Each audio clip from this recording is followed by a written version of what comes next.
எரேமியா ஆகமம் அதிகாரம் 30. ஆண்டவரின் வாக்கு எரேமியாவுக்கு மீண்டும் அருளப்பட்டது. இஸ்ரவேலின் கடவுளாகிய ஆண்டவர் இவ்வாறு கூறுகிறார்: நான் உனக்கு சொல்லியிருக்கும் சொற்களை எல்லாம் ஏட்டுச் சுருளில் எழுதிவை, ஏனெனில் நாள்கள் வருகின்றன என்கிறார் ஆண்டவர். அப்பொழுது என்னுடைய மக்களான இஸ்ரவேலையும் யூதாவையும் அவர்களது அடிமைத்தனத்தினின்று அழைத்து வருவேன். அவர்களுடைய மூதாதையருக்கு நான் கொடுத்திருந்த நாட்டுக்கு அவர்களை திரும்பி வரச் செய்வேன். அவர்களும் அதை உடைமையாக்கிக் கொள்வார்கள் என்கிறார் ஆண்டவர். இஸ்ரவேலையும் யூதாவையும் குறித்து ஆண்டவர் உரைத்த வாக்கு இதுவே. ஆண்டவர் கூறுகின்றார்: திடுக்கிடச் செய்யும் ஒலியை நான் கேட்கின்றேன். அது அச்சத்தின் ஒலி, சமாதானத்தின் ஒலி அன்று. ஆண்மகன் எவனாவது பிள்ளை பெற்றதுண்டா என்று கேட்டு பாருங்கள். அப்படியிருக்க ஒவ்வொரு ஆணும் பேறுகால பெண்ணை போல தன் இடுப்பில் கையை வைத்துக் கொண்டிருப்பதை நான் ஏன் காண்கிறேன்? எல்லா முகங்களும் மாறிவிட்டன, அவை வெளிரி போய்விட்டன. அந்தோ அந்த நாள் பெரிய நாள், மற்றெந்த நாளும் அதை போன்றில்லை. யாக்கோபுக்கு அது வேதனையின் காலம், ஆனால் அதனின்று அவன் விடுவிக்க பெறுவான். படைகளின் ஆண்டவர் இவ்வாறு கூறுகிறார்: அந்நாளில் உன்னுடைய கழுத்தில் இருக்கும் அவனது நுகத்தை முறித்து போடுவேன், அவனுடைய விலங்குகளை உடைத்தெறிவேன். அயல் நாட்டவர் அவனை மீண்டும் அடிமைப்படுத்த மாட்டார். ஆனால் அவர்களின் கடவுளாகிய ஆண்டவருக்கும் அவர்களுக்காக நான் எழச் செய்யவிருக்கும் மன்னன் தாவீதுக்கும் அவர்கள் ஊழியம் புரிவார்கள்.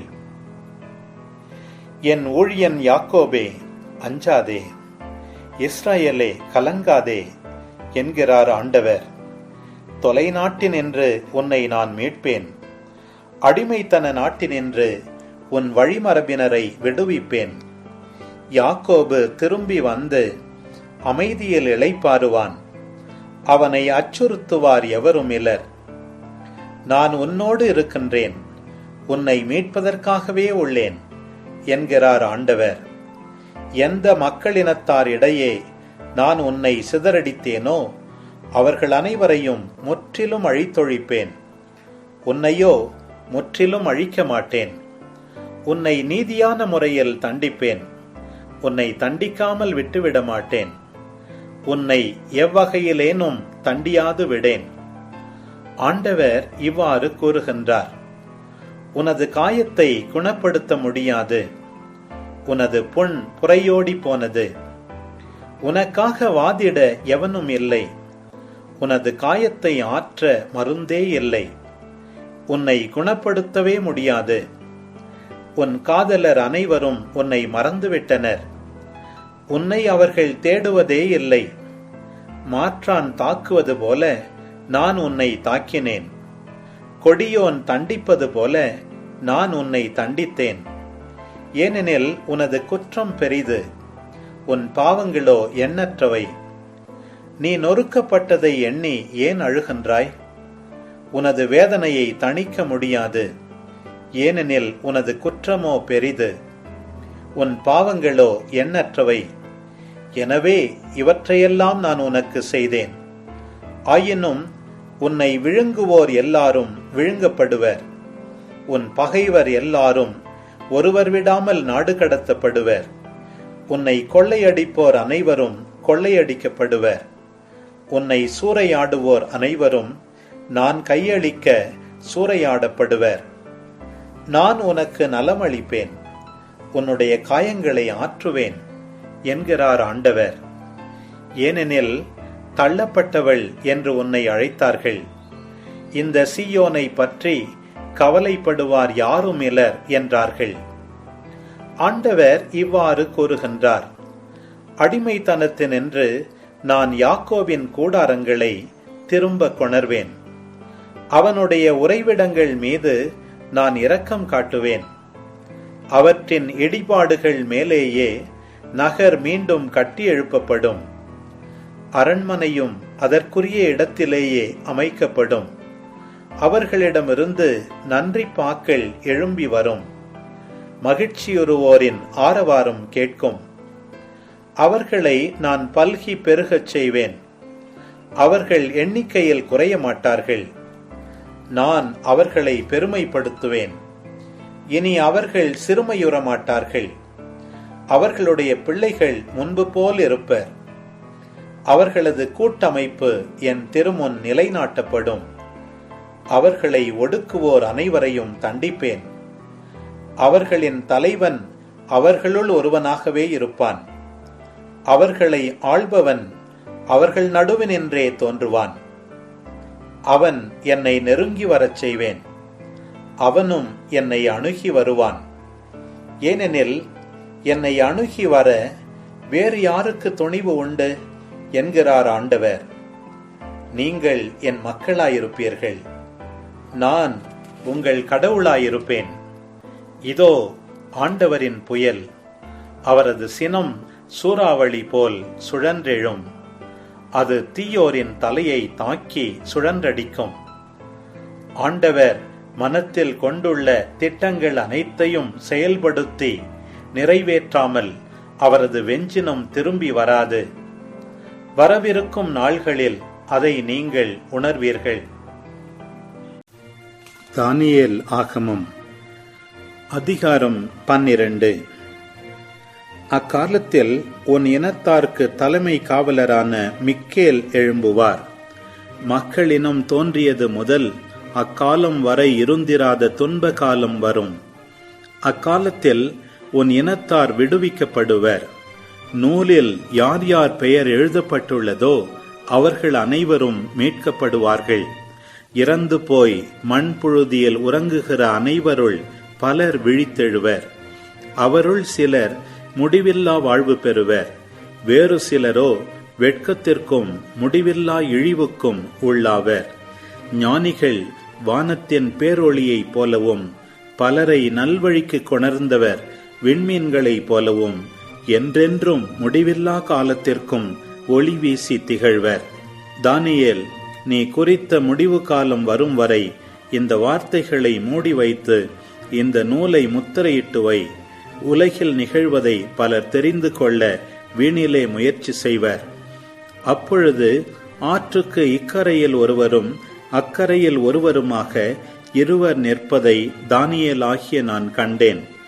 அப்பொழுது மெல்லிய பட்டாடை உடுத்தி ஆற்று நீரின் மேல் நின்று கொண்டிருந்த மனிதரை நோக்கி, இந்த விந்தைகள் எப்பொழுது முடிவுக்கு வரும் என்று கேட்டேன். அப்பொழுது மெல்லிய பட்டாடை உடுத்தி ஆற்று நீரின் மேல் நின்று கொண்டிருந்த அந்த மனிதர் தம் இரு கைகளையும் வானத்தை நோக்கி உயர்த்தி, இன்னும் 3.5 ஆண்டுகள் கடந்த பின் புனித மக்களின் ஆற்றலை சிதறடிப்பது முடிவுறும் வேளையில் இவை யாவும் நிறைவேறும் என்றும் வாழ்பவரின் பெயரால் ஆணையிட்டு கூறியதை கேட்டேன். நான் அதை கேட்டும் அதன் பொருளை அறிந்து கொள்ளவில்லை. அப்பொழுது அவரை நோக்கி, என் தலைவரே, இவற்றிற்கு பிறகு என்ன நடக்கும் என்று கேட்டேன். அதற்கு அவர், தானியேல், நீ போகலாம். குறிக்கப்பட்ட நாள் வரையில் இந்த சொற்கள் மறைக்கப்பட்டு முத்திரையிடப்பட்டிருக்கும். பலர் தம்மை தூய்மைப்படுத்திக் கொள்வர், புடம் போடப்படுவர், தம்மை வெண்மையாக்கிக் கொள்வர். பொல்லாதவர் தீய வழியில் நடப்பர். அவர்கள் அதை உணரவும் மாட்டார்கள். ஆனால் ஞானிகள் உணர்ந்து கொள்வார்கள். அன்றாட பலி நிறுத்தப்பட்டு நடுங்க வைக்கும் தீட்டு அமைக்கப்படும் காலம் வரை 1290 நாள் செல்லும். 1135 நாள் வரை காத்திருப்பவரே பேறு பெற்றவர். நீயோ தொடர்ந்து வாழ்வை முடி. நீ இறந்து அமைதி பெறுவாய். முடிவு காலம் வந்தவுடன் உனக்குரிய பங்கை பெற்றுக்கொள்ள நீ எழுந்து வருவாய் என்றார். தானியேல் இணைப்புகள். அதிகாரம் 1. இளைஞர் மூவரின் பாடல். அசரியாவின் மன்றாட்டு. சாத்ராக்கு, மேசாக்கு, அபேத்நெகோ ஆகியோர் கடவுளை புகழ்ந்து பாடியவாறும் ஆண்டவரை போற்றியவாறும் தீப்பிழம்பின் நடுவே உலாவிக் கொண்டிருந்தார்கள். அப்பொழுது அசரியா நெருப்பின் நடுவில் எழுந்து நின்று உரத்த குரலில் பின்வருமாறு பாடினார்: எங்கள் மூதாதையரின் கடவுளாகிய ஆண்டவரே, நீர் வாழ்த்த பெறுவீராக, புகழப்படுவீராக. உம் பெயர் என்றென்றும் மாண்புமிக்கது. எங்களுக்கு செய்துள்ள அனைத்திலும் நீர் நீதியுள்ளவர். உம் செயல்கள் யாவும் நேர்மையானவை. உம் வழிகள் செவ்வையானவை. உம் தீர்ப்புகள் அனைத்தும் உண்மையானவை.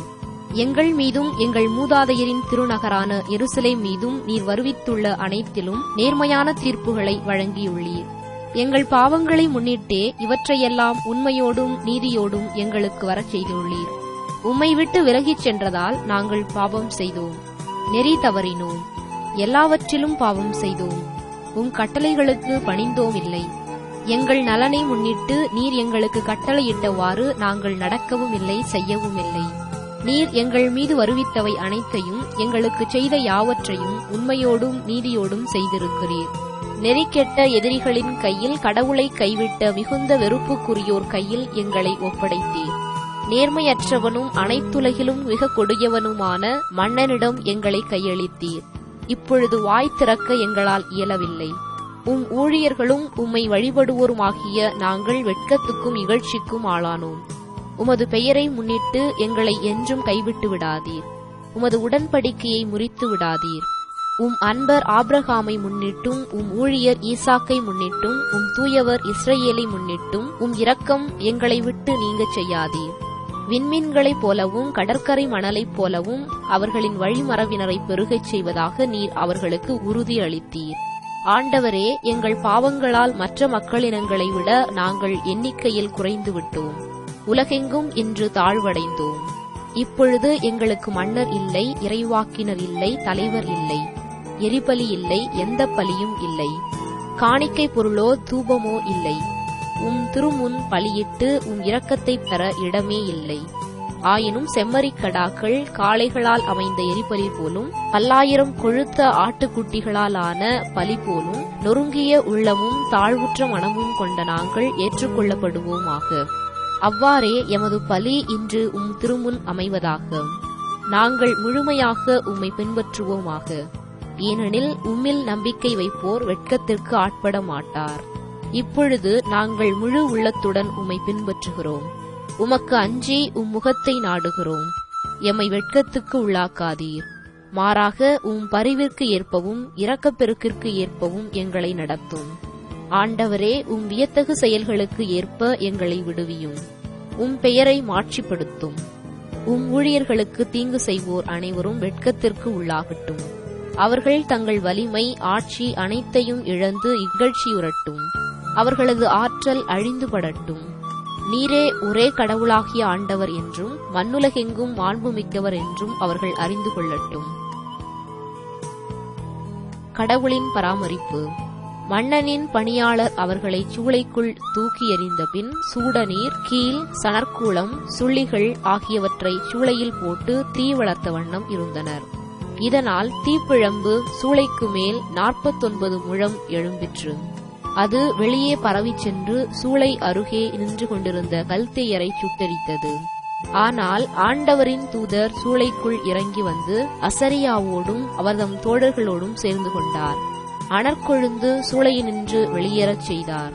மேலும் சூளையின் நடுவில் குளிர்காற்று வீசச் செய்தார். இதனால் நெருப்பு அவர்களை தீண்டவே இல்லை. அவர்களுக்கு தீங்கிழைக்கவும் இல்லை. துன்பமோ துயரமோ தரவும் இல்லை. மூவர் பாடல். அப்பொழுது அம்மூவரும் தீச்சூளையில் ஒரே குரலில் கடவுளை போற்றி புகழ்ந்து மாட்சிப்படுத்தினர். எங்கள் மூதாதையரின் கடவுளாகிய ஆண்டவரே, நீர் வாழ்த்து பெறுவீராக. என்றென்றும் நீர் புகழப் பெறவும் ஏத்தி போற்றப் பெறவும் தகுதியுள்ளவர். மாட்சியும் தூய்மையும் நிறைந்த உம் பெயர் வாழ்த்துக்குரியது. எக்காலத்துக்கும் அது புகழ்ந்தேத்தற்குரியது, ஏத்தி போற்றற்குரியது. உமது தூய மாட்சி விளங்கும் கோவிலில் நீர் வாழ்த்த பெறுவீராக. உயர் புகழ்ச்சிக்கும் மிகு மாட்சிக்கும் நீர் உரியவர். கெருபுகள் மேல் வீற்றிருந்து படுகுழியை நோக்குபவரே, நீர் வாழ்த்த பெறுவீராக. நீர் என்றென்றும் புகழப்படவும் ஏத்தி போற்றவும் தகுதியுள்ளவர். உமது ஆட்சிக்குரிய அரியணை மீது நீர் வாழ்த்த பெறுவீராக. என்றென்றும் நீர் புகழ்ந்தேத்த பெறுவீராக, ஏத்தி போற்ற பெறுவீராக. உயர் வானகத்தில் நீர் வாழ்த்த பெறுவீராக. என்றென்றும் நீர் பாடல் பெறவும் மாட்சி அடையவும் தகுதியுள்ளவர். ஆண்டவரின் அனைத்து செயல்களே, நீங்களெல்லாம் ஆண்டவரை வாழ்த்துங்கள். என்றென்றும் அவரை புகழ்ந்து பாடி ஏத்தி போற்றுங்கள். வானங்களே, ஆண்டவரை வாழ்த்துங்கள். என்றென்றும் அவரை புகழ்ந்து பாடி ஏத்தி போற்றுங்கள். ஆண்டவரின் தூதர்களே, ஆண்டவரை வாழ்த்துங்கள். என்றென்றும் அவரை புகழ்ந்து பாடி ஏத்தி போற்றுங்கள். வானத்திற்கு மேல் உள்ள நீர்த்திரளே, ஆண்டவரை வாழ்த்து. என்றென்றும் அவரை புகழ்ந்து பாடி ஏத்தி போற்று. ஆண்டவரின் ஆற்றல்களே, நீங்களெல்லாம் ஆண்டவரை வாழ்த்துங்கள். என்றென்றும் அவரை புகழ்ந்து பாடி ஏத்தி போற்றுங்கள். கதிரவனே, நிலவே, ஆண்டவரை வாழ்த்துங்கள். என்றென்றும் அவரை புகழ்ந்து பாடி ஏத்தி போற்றுங்கள். விண்மீன்களே, ஆண்டவரை வாழ்த்துங்கள். என்றென்றும் அவரை புகழ்ந்து பாடி ஏத்தி போற்றுங்கள். மழையே, பனியே, நீங்களெல்லாம் ஆண்டவரை வாழ்த்துங்கள். என்றென்றும் அவரை புகழ்ந்து பாடி ஏத்தி போற்றுங்கள். காற்று வகைகளே, நீங்களெல்லாம் ஆண்டவரை வாழ்த்துங்கள். என்றென்றும் அவரை புகழ்ந்து பாடி ஏத்தி போற்றுங்கள். நெருப்பே, வெப்பமே, ஆண்டவரை வாழ்த்துங்கள். என்றென்றும் அவரை புகழ்ந்து பாடி ஏத்தி போற்றுங்கள். நடுக்கும் குளிரே, கடும் வெயிலே, ஆண்டவரை வாழ்த்துங்கள். என்றென்றும் அவரை புகழ்ந்து பாடி ஏத்தி போற்றுங்கள். பனித்திவலைகளே, பனிமழையே, ஆண்டவரை வாழ்த்துங்கள். என்றென்றும் அவரை புகழ்ந்து பாடி ஏத்தி போற்றுங்கள். பனிக்கட்டியே, குளிர்மையே, ஆண்டவரை வாழ்த்துங்கள். என்றென்றும் அவரை புகழ்ந்து பாடி ஏத்தி போற்றுங்கள். உறைபனியே, மூடுபனியே, ஆண்டவரை வாழ்த்துங்கள். என்றென்றும் அவரை புகழ்ந்து பாடி ஏத்தி போற்றுங்கள். இரவே பகலே, ஆண்டவரை வாழ்த்துங்கள். என்றென்றும் அவரை புகழ்ந்து பாடி ஏத்தி போற்றுங்கள். ஒளியே, இருளே, ஆண்டவரை வாழ்த்துங்கள். என்றென்றும் அவரை புகழ்ந்து பாடி ஏத்தி போற்றுங்கள். மின்னல்களே, முகில்களே, ஆண்டவரை வாழ்த்துங்கள். என்றென்றும் அவரை புகழ்ந்து பாடி ஏத்தி போற்றுங்கள். மண்ணுலகு ஆண்டவரை வாழ்த்துவதாக. என்றென்றும் அவரை புகழ்ந்து பாடி ஏத்தி போற்றுவதாக. மலைகளே, குன்றுகளே, ஆண்டவரை வாழ்த்துங்கள். என்றென்றும் அவரை புகழ்ந்து பாடி ஏத்தி போற்றுங்கள். நிலத்தில் தளிர்ப்பவையே, நீங்களெல்லாம் ஆண்டவரை வாழ்த்துங்கள். என்றென்றும் அவரை புகழ்ந்து பாடி ஏத்தி போற்றுங்கள். கடல்களே, ஆறுகளே, ஆண்டவரை வாழ்த்துங்கள். என்றென்றும் அவரை புகழ்ந்து பாடி ஏத்தி போற்றுங்கள். நீரூற்றுகளே, ஆண்டவரை வாழ்த்துங்கள். என்றென்றும் அவரை புகழ்ந்து பாடி ஏத்தி போற்றுங்கள். திமிங்கிலங்களே, நீர்வாழும் உயிரினங்களே, நீங்களெல்லாம் ஆண்டவரை வாழ்த்துங்கள். என்றென்றும் அவரை புகழ்ந்து பாடி ஏத்தி போற்றுங்கள். வானத்து பறவைகளே, நீங்களெல்லாம் ஆண்டவரை வாழ்த்துங்கள். என்றென்றும் அவரை புகழ்ந்து பாடி ஏத்தி போற்றுங்கள். காட்டு விலங்குகளே, கால்நடைகளே, நீங்களெல்லாம் ஆண்டவரை வாழ்த்துங்கள். என்றென்றும் அவரை புகழ்ந்து பாடி ஏத்தி போற்றுங்கள். மண்ணுலக மாந்தர்களே, ஆண்டவரை வாழ்த்துங்கள். என்றென்றும் அவரை புகழ்ந்து பாடி ஏத்தி போற்றுங்கள். இஸ்ரவேல் மக்களே, ஆண்டவரை வாழ்த்துங்கள். என்றென்றும் அவரை புகழ்ந்து பாடி ஏத்தி போற்றுங்கள். ஆண்டவரின் குருக்களே, ஆண்டவரை வாழ்த்துங்கள். என்றென்றும் அவரை புகழ்ந்து பாடி ஏத்தி போற்றுங்கள். ஆண்டவரின் ஊழியரே, ஆண்டவரை வாழ்த்துங்கள். என்றென்றும் அவரை புகழ்ந்து பாடி ஏத்தி போற்றுங்கள். நீதிமான்களே, நீங்கள் அனைவரும் ஆண்டவரை வாழ்த்துங்கள். என்றென்றும் அவரை புகழ்ந்து பாடி ஏத்தி போற்றுங்கள். தூய்மையும் மனத்தாழ்ச்சியும் உள்ளோரே, ஆண்டவரை வாழ்த்துங்கள். என்றென்றும் அவரை புகழ்ந்து பாடி ஏத்தி போற்றுங்கள். அனனியா, அசரியா, மிசாவேல், ஆண்டவரை வாழ்த்துங்கள். என்றென்றும் அவரை புகழ்ந்து பாடி ஏத்தி போற்றுங்கள். ஏனெனில் பாதாளத்திலிருந்து அவர் நம்மை விடுவித்தார். சாவின் பிடியிலிருந்து நம்மை மீட்டார். கொழுந்து விட்டெறியும் சூளையிலிருந்து நம்மை காப்பாற்றினார். நெருப்பிலிருந்து நம்மை காத்தருளினார். ஆண்டவருக்கு நன்றி செலுத்துங்கள். ஏனெனில் அவர் நல்லவர். அவரது இரக்கம் என்றென்றும் நிலைத்துள்ளது. ஆண்டவரை வழிபடுவோரே, தெய்வங்களுக்கெல்லாம் மேலான கடவுளை நீங்கள் அனைவரும் வாழ்த்துங்கள். அவருக்கு புகழ் பாடுங்கள், நன்றி செலுத்துங்கள். ஏனெனில் அவரது இரக்கம் என்றென்றும் நிலைத்துள்ளது. பாபிலோனில் யோவாக்கிம் என்னும் ஒருவர் வாழ்ந்து வந்தார். அவர் சூசன்னாவை மணந்தார். சூசன்னா கில்கியாவின் மகள். அவர் பேரழகி, ஆண்டவருக்கு அஞ்சி நடந்தவர். அவர் பெற்றோர் நேர்மையாளராயிருந்ததால் தங்கள் மகளை மோசே சட்டத்தின் வழியில் பயிற்றுவித்தனர். யோவாக்கிம் பெரும் செல்வர். அவரது வீட்டுக்கு அருகிலேயே அவருக்கு ஒரு தோட்டம் இருந்தது. யூதர்கள் அவரிடம் வருவது வழக்கம். ஏனெனில் மற்ற எல்லாரையும் விட அவர் மிகவும் மதிக்க பெற்றார். அக்காலத்தில் மக்களுள் முதியோர் இருவர் நடுவராய் நியமிக்க பெற்றனர். இவர்களை பற்றியே ஆண்டவர், நடுவர்களாயிருந்து மக்களை வழிநடத்த வேண்டிய மூப்பர்கள் வாயிலாக பாபிலோனினின்று ஒழுக்கக்கேடு வந்துற்றது என்று சொல்லியிருந்தார். இவர்கள் யோவாக்கிம் வீட்டில் நெடுநேரம் இருப்பது வழக்கம். வழக்குடையோர் அனைவரும் இவர்களை அணுகுவதுண்டு. நண்பகல் வேளையில் மக்கள் சென்ற பின் சூசன்னா தம் கணவரின் தோட்டத்திற்குள் சென்று உலாவுவார்.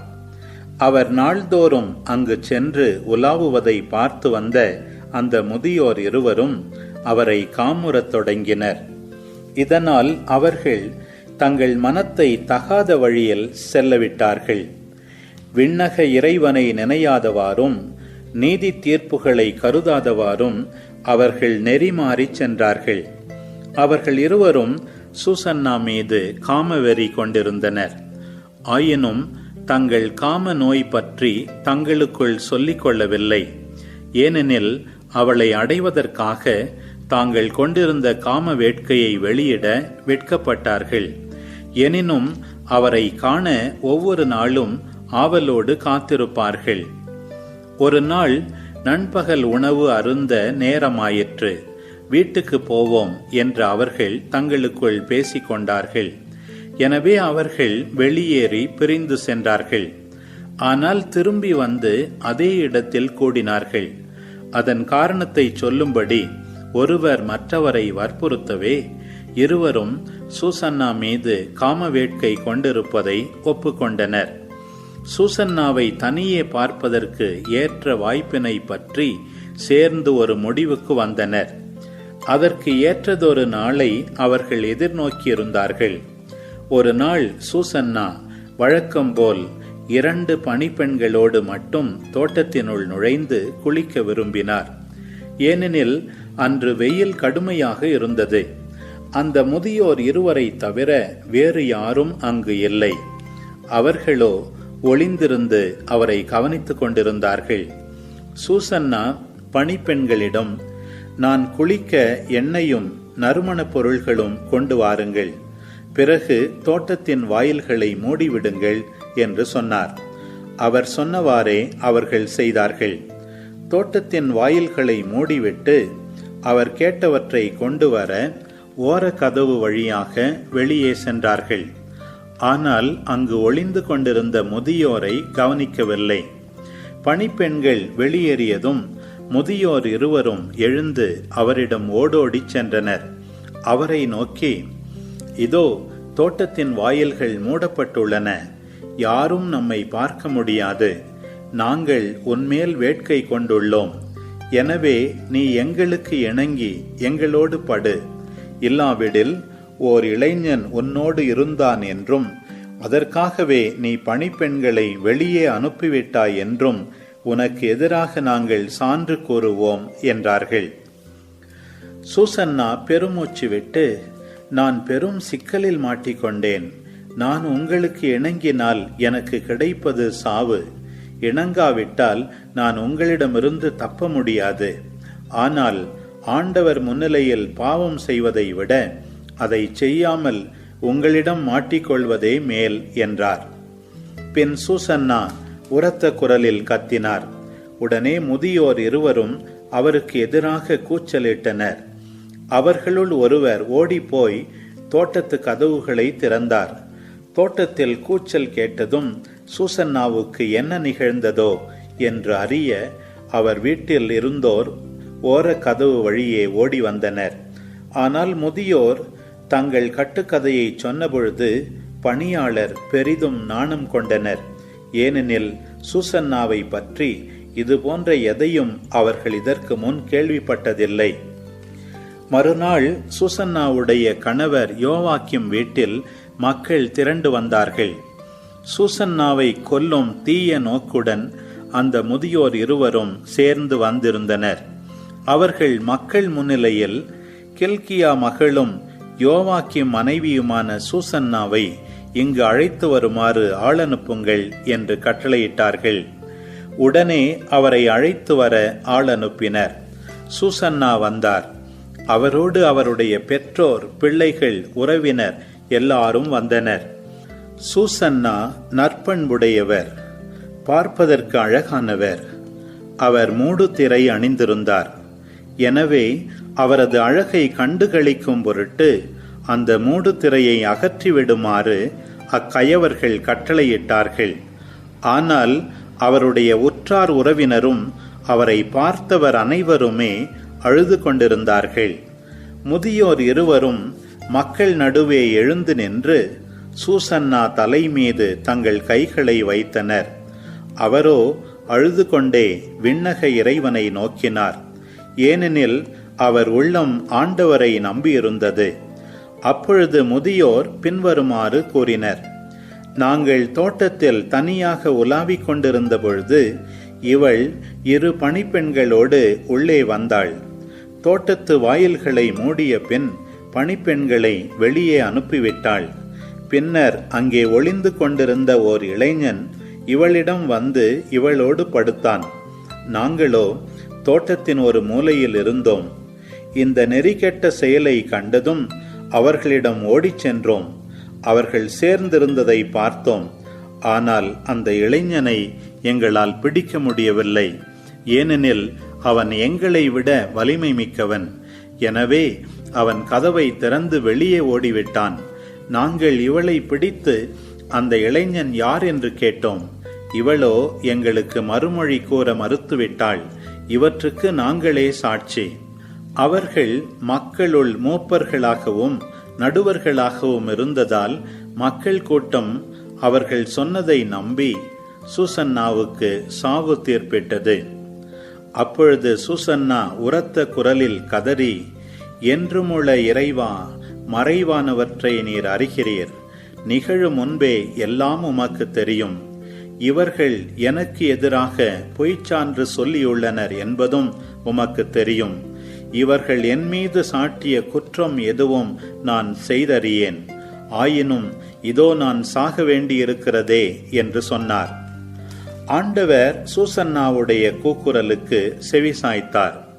கொல்லப்படுமாறு அவர் நடத்திச் செல்லப்பட்ட பொழுது தானியேல் என்னும் பெயருடைய இளைஞரிடம் தூய ஆவியை கடவுள் தூண்டிவிட்டார். தானியேல் உரத்த குரலில், இவருடைய இரத்த பழியில் எனக்கு பங்கில்லை என்று கத்தினார். மக்கள் அனைவரும் அவர்பால் திரும்பி, நீர் என்ன சொல்கிறீர் என்று வினவினர். அவரோ அவர்கள் நடுவே நின்று கொண்டு பின்வருமாறு சொன்னார்: இஸ்ராயேல் மக்களே, வழக்கை ஆராயாமலும் உண்மையை அறிந்து கொள்ளாமலும் இஸ்ராயேல் மகள் ஒருத்தியை தீர்ப்பிட துணிந்து விட்டீர்களே, அந்த அளவுக்கு நீங்கள் அறிவிலிகளா? நீதி வழங்கும் இடத்திற்கு திரும்பி போங்கள். இம்மனிதர்கள் இவருக்கு எதிராக பொய்ச்சான்று சொல்லி இருக்கிறார்கள் என்றார். எனவே மக்கள் எல்லாரும் விரைவாக திரும்பி வந்தார்கள். மற்ற மூப்பர்கள் தானியேலிடம், நீர் வந்து எங்கள் நடுவே அமர்ந்து எங்களுக்கு விரிவாய் விளக்கி காட்டும். ஏனெனில் மூப்பருக்குரிய சிறப்பை கடவுள் உமக்கு அளித்துள்ளார் என்று வேண்டிக் கொண்டார்கள். அப்பொழுது தானியேல், இவர்களை தனித்தனியே பிரித்து தொலையில் வையுங்கள், நான் இவர்களை வினவுவேன் என்றார். எனவே அவர்கள் இருவரையும் தனித்தனியே பிரித்து வைத்தார்கள். அப்பொழுது தானியேல் அவர்களுள் ஒருவரை அழைத்து, தீச்செயலில் விளைந்தவனே, நீ முன்பு செய்த பாவங்கள் இப்பொழுது வெளியாகிவிட்டன. மாசற்றவர்களையும் நீதிமான்களையும் சாவுக்கு உள்ளாக்காதே என்று ஆண்டவர் சொல்லியிருந்தும் நீ முறைகேடாக தீர்ப்புகள் வழங்கி மாசற்றவர்களை தண்டித்து குற்றவாளிகளை விடுவித்துள்ளாய். இதோ, நீ உண்மையிலேயே சூசன்னாவை பார்த்திருந்தால் எந்த மரத்தடியில் அவர்கள் கூடியிருக்க கண்டாய் சொல் என்று கேட்டார். அதற்கு அவர், விளாமரத்தடியில் என்றார். அதற்கு தானியேல், நீ நன்றாக பொய் சொல்கிறாய். அது உன் தலைமேலேயே விழும். ஏனெனில் கடவுளின் தூதர் ஏற்கனவே இறைவனிடமிருந்து தீர்ப்பை பெற்றுவிட்டார். அவர் உன்னை இரண்டாக வெட்டி பிளப்பார் என்றார். பின் அவரை அனுப்பிவிட்டு மற்றவரை தம்மிடம் அழைத்து வருமாறு பணித்தார். அவரை நோக்கி, நீ யூதாவுக்கல்ல கானானுக்கு பிறந்தவன். அழகு உன்னை மயக்கிவிட்டது, காமம் உன்னை நெறிதவரச் செய்துவிட்டது. நீங்கள் இருவரும் இஸ்ரவேல் மகளிரை இவ்வாறே நடத்தி வந்திருக்கிறீர்கள். அவர்களும் அச்சத்தால் உங்களுக்கு இணங்கி வந்திருக்கிறார்கள். ஆனால் யூதாவின் மகளாகிய இவரால் உங்கள் தீச்செயலை பொறுத்து கொள்ள முடியவில்லை. இதோ, எந்த மரத்தடியில் சேர்ந்திருக்கும் பொழுது நீ இவர்களை பிடித்தாய் சொல் என்றார். அவரோ, கருவாலி மரத்தடியில் என்றார். தானியேல் அவரிடம், நீயும் நன்றாக பொய் சொல்கிறாய். அது உன் தலைமேலேயே விழும். ஏனெனில் உன்னை இரு கூறாக வெட்டவும் இவ்வாறு உங்கள் இருவரையும் அழித்தொழிக்கவும் கடவுளின் தூதர் வாளுடன் காத்து கொண்டிருக்கிறார் என்றார். உடனே மக்கள் கூட்டம் முழுவதும் உரத்த குரல் எழுப்பி தம்மில் நம்பிக்கை வைப்போருக்கு மீட்பு அளிக்கும் கடவுளை போற்றியது. அவர்கள் அந்த முதியோர் இருவருக்கும் எதிராக எழுந்தார்கள். ஏனெனில் அவர்கள் பொய்ச்சான்று சொன்னதை அவர்கள் வாய்மொழியாகவே தானியேல் மெய்ப்பித்திருந்தார். அம்முதியோர் பிறருக்கு செய்யவிருந்த தீங்கை அவர்களுக்கே மக்கள் செய்தார்கள். மோசே சட்டப்படி அவர்களை கொன்றார்கள். இவ்வாறு மாசற்ற சூசன்னா அன்று காப்பாற்றப்பட்டார். கில்கியாவும் அவர் மனைவியும் தங்கள் மகள் சூசன்னா பொருட்டு கடவுளை புகழ்ந்தேத்தினர். அவருடைய கணவர் யோவாக்கிமும் சுற்றத்தார் அனைவரும் அவ்வாறே புகழ்ந்தனர். ஏனெனில் தகாத செயல் எதுவும் அவரிடம் காணப்படவில்லை. அன்று முதல் மக்கள் தானியேலை பெரிதும்